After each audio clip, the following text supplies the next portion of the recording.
Hello and welcome to your next lesson on protest.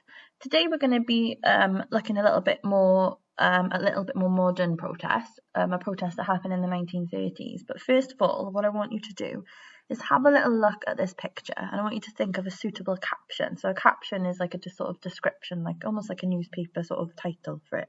So pause the video, have a little look at it, and think of a caption for it.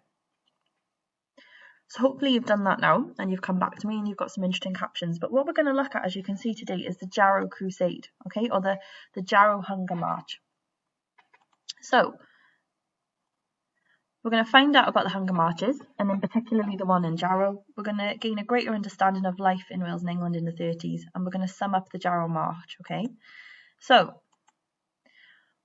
watch the clip below, and I want you to write down any reasons. So I want you to go to this link and write down any reasons that you might find that the people of Jarrow were struggling. Okay, so write down any reasons you can how the video tells you why the people of Jarrow were struggling. So again, I'm going to suggest that you pause, go to that link, and then come back to me once you're done.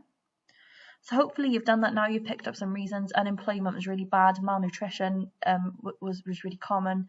At one point, 80% of the people in Jarrow were unemployed, didn't have jobs, and poverty was very, very bad there. Lots of people living below the breadline. So when they closed the shipyard in Jarrow, which where the majority of people that worked did actually work, it caused absolute devastation. So Jarrow is one of the worst affected areas. Now, what you've got to understand is in the 1930s, there was a terrible depression in the country, okay? There was a really bad economic depression, lots of people unemployed, lots of jobs. The First World War had ended, and the knock-on effects of that in the years after it had been that the economy had taken a huge slump. The Wall Street crash had happened in 1929, which meant that America had been loaning money out to lots of different countries, had recalled its loan, and so what had happened was all these countries had suffered because of that, okay?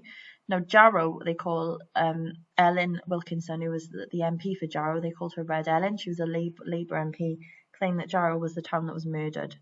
The main employer was Palmer's Shipyard, and it closed, and 68% of jobs in Jarrow were lost when it was closed. So they organised a march in 1936 to protest against this unemployment, and it is known as the Jarrow Crusade. Okay. So there's lots of protests like this in the 1930s, trying to show frustration. There's larger marches that come from the northeast England, and South Wales, the Rhondda. There was a big march from the Rhondda to London. They organised these marches because they felt the government was doing little to help them in a poor situation. Levels of unemployment were increasing a lot, and more suffered from poverty, and malnutrition and disease were massive, massive problems. Most children, I think it was something like 1 in 3 children in Britain during this time lived under the poverty line, okay? Lots and lots of children living, and in Jarrow, the child mortality was not very high. Children weren't expected to live very long because of malnutrition. The Jarrow March in 1936 is probably the most famous hunger march. It covered over 450 kilometres, and eventually 200 men arrived in London. They had a great deal of support, they had a lot of sympathy, they were dressed very smartly, they were very orderly, they were very polite, they were given free meals, they had shoes repaired free of charge, and they handed a petition over to the government, which outlined their poor situation and asked them to help them without delay. So where did they go? The workers marched 300 miles from Jarrow to London. Now you've got a map that's attached to this lesson. It should be underneath your PowerPoint on Moodle. I want you to write down how you think they might have been thinking, how you think they might have been feeling at some of the stages. Okay, so how do you think as they went down that they were feeling? Okay. So what were its results? On the 31st of October, they reached London, but during the marches, the government cut off their benefits because they were not able to work. So during their march, they actually got their benefits, the dole money, cut off. So after closing their shipyard, they then cut their benefits. The petition was accepted, but it wasn't debated, so it was ignored. Some marchers were offered jobs, but these involved leaving Jarrow, and they didn't want to do that because their friends and family were there. And the march was said to have failed as they didn't achieve their aims, although they did inspire some of the marches. How do you think the workers felt at this point? So what you to do now is write down for me, how do you think the workers felt and why? So again, suggest you pause the video and get that done. So hopefully you've done that now. What did they achieve though? Well, it made the government aware of how many communities were struggling. Stanley Baldwin did refuse to comment on the petition, but he was known for doing this. It did give, though, publicity to their cause. It did stir the middle class conscience.